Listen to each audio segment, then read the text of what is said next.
Josh Gimond. En un campus universitario rodeado de bosques y lagos, una desaparición puede parecer imposible y, a la vez, demasiado sencilla. Un joven sale de una fiesta, camina solo por una ruta conocida y, después, el rastro se rompe como si el paisaje se lo hubiera tragado. Eso fue lo que ocurrió con Josh Gimond, estudiante de la Universidad de St. John's, en Minnesota, un caso que con los años acumuló búsquedas, rumores y teorías enfrentadas, pero no una respuesta definitiva. La ausencia de pruebas concluyentes convirtió el silencio del lugar en parte del expediente. Joshua Josh Gimond era un universitario de 20 años, descrito por quienes lo conocían como responsable, sociable y enfocado en su futuro. Vivía la rutina típica de un campus residencial, clases, amistades, actividades estudiantiles y planes que, en apariencia, no dejaban espacio para una huida espontánea. St. John's University, en College es una institución privada en una zona rural. Sus edificios se distribuyen entre senderos, arboledas y caminos que conectan residencias y puntos de reunión. Para muchos estudiantes, caminar de noche por el campus era parte normal de la vida diaria. La noche del quiebre llegó en octubre de 2002. Josh asistió a una fiesta en el campus, en una residencia donde otros estudiantes se reunían para socializar. Hacia el final de la velada, decidió regresar caminando a su dormitorio. Esa caminata era corta, conocida y, según lo reportado en la cobertura del caso, solía hacerse sin mayor preocupación. Sin embargo, después de que fue visto por última vez alejándose solo, Josh nunca llegó a su habitación. Su ausencia no se explicó por un retraso común ni por un plan improvisado que alguien pudiera confirmar. La reconstrucción posterior se apoyó en lo que otros recordaban, con quién estuvo, a qué hora se le vio por última vez y cuál habría sido su ruta. Se informó que el último avistamiento fue mientras caminaba en dirección a su residencia y que el trayecto pasaba cerca de áreas abiertas y zonas arboladas. Cuando no apareció a la mañana siguiente, amigos y compañeros comenzaron a preguntarse si había pasado la noche en otro cuarto, si se había quedado con alguien o si había tenido un problema menor. Pero las llamadas y las preguntas chocaron con lo mismo, nadie podía decir dónde estaba. La alarma subió rápidamente de nivel porque la desaparición no encajaba con la imagen que los demás tenían de él. Su familia, al enterarse de que no podían localizarlo, se enfrentó a un vacío desesperante, el tipo de vacío que no se llena con conjeturas. La comunidad universitaria también reaccionó, porque la idea de que alguien desaparezca dentro del perímetro del campus quebraba una sensación básica de seguridad. En esos primeros momentos, el miedo suele ser difuso, accidente, desorientación, una caída, una pelea, cualquier cosa. Pero cada hora sin noticias hacía que lo improbable empezara a parecer posible. Antes de que la investigación formal tomara forma completa, comenzaron las acciones no oficiales, estudiantes recorriendo senderos, revisando edificios comunes, preguntando en residencias y buscando indicios en los lugares donde había estado. En campus pequeños, esa red humana se activa rápido, guiada por la esperanza de que el joven aparezca confundido o herido. La geografía del lugar, bosque, agua, caminos secundarios, empuja a mirar con detalle, orillas, zanjas, estacionamientos, espacios entre edificaciones. Sin embargo, esa misma geografía complica la búsqueda, demasiados lugares donde algo pudo ocurrir sin testigos. Con el paso de las horas, la investigación formal entró en escena.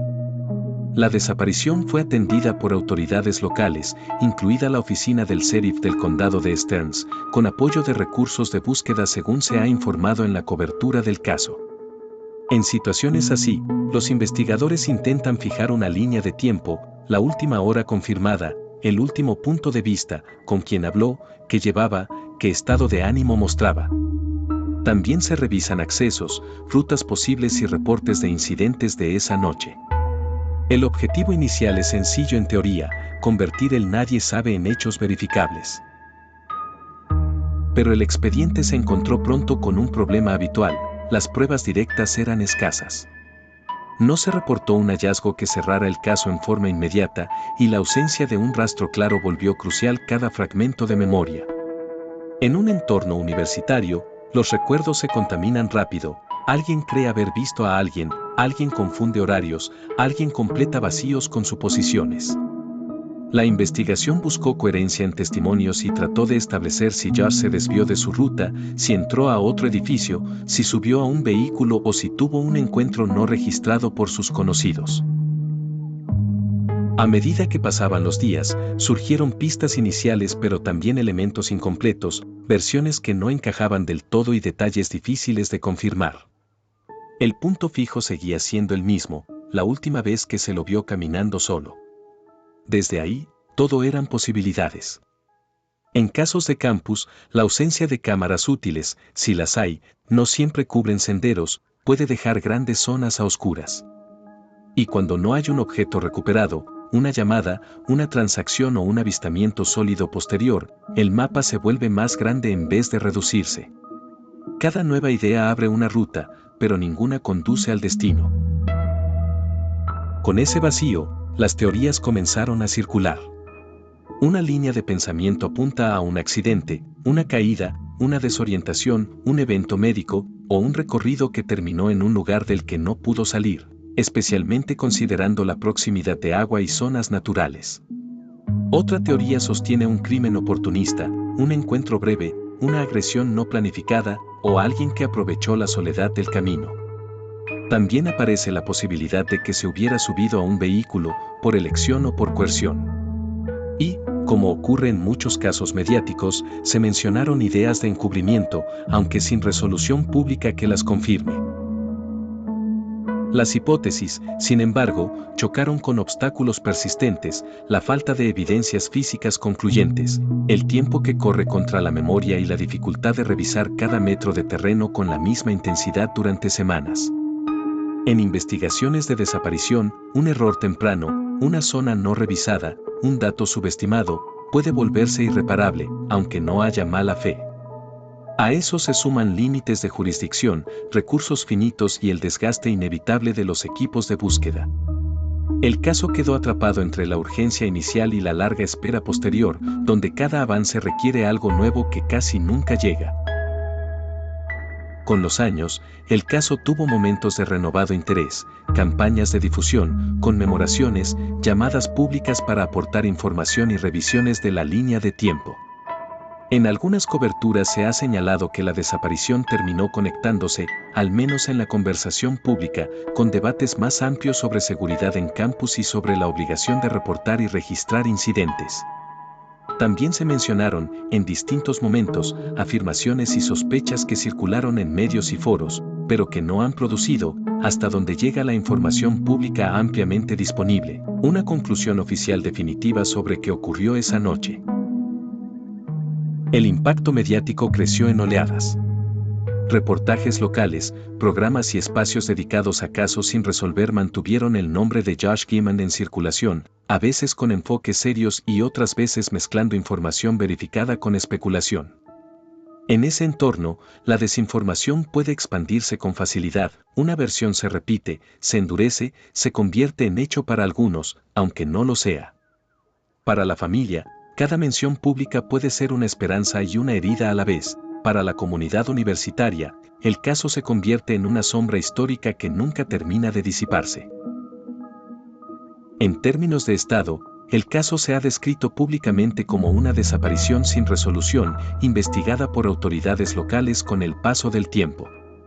No se ha reportado de manera consistente y verificable, en fuentes ampliamente reconocidas, un hallazgo final que cierre la investigación ni una imputación que explique el desenlace. Eso significa que la historia sigue abierta en el sentido más duro, no hay confirmación de dónde está Josh, qué le ocurrió o en qué momento exacto se perdió su rastro. La ausencia de certeza obliga a convivir con escenarios incompatibles entre sí. Las consecuencias emocionales son profundas y prolongadas. Para una familia, la falta de un final impide el duelo completo, no hay un lugar al que ir, no hay una verdad a la que aferrarse, no hay una frase que clausure la pregunta. Para amigos y compañeros, la memoria de la última noche puede volverse un rompecabezas imposible, con piezas que cambian de forma según pasan los años. Para investigadores, el caso se convierte en una carpeta que regresa una y otra vez a la mesa, esperando un dato nuevo, una confesión, un hallazgo accidental o una coincidencia verificable. El tiempo, en casos así, no es neutral. Borra huellas, erosiona recuerdos y transforma el paisaje.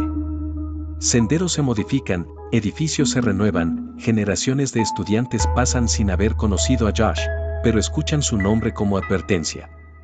A la vez, el tiempo también puede traer oportunidades, tecnologías nuevas, análisis forenses mejorados, bases de datos más amplias y la posibilidad de que alguien, años después, decida hablar.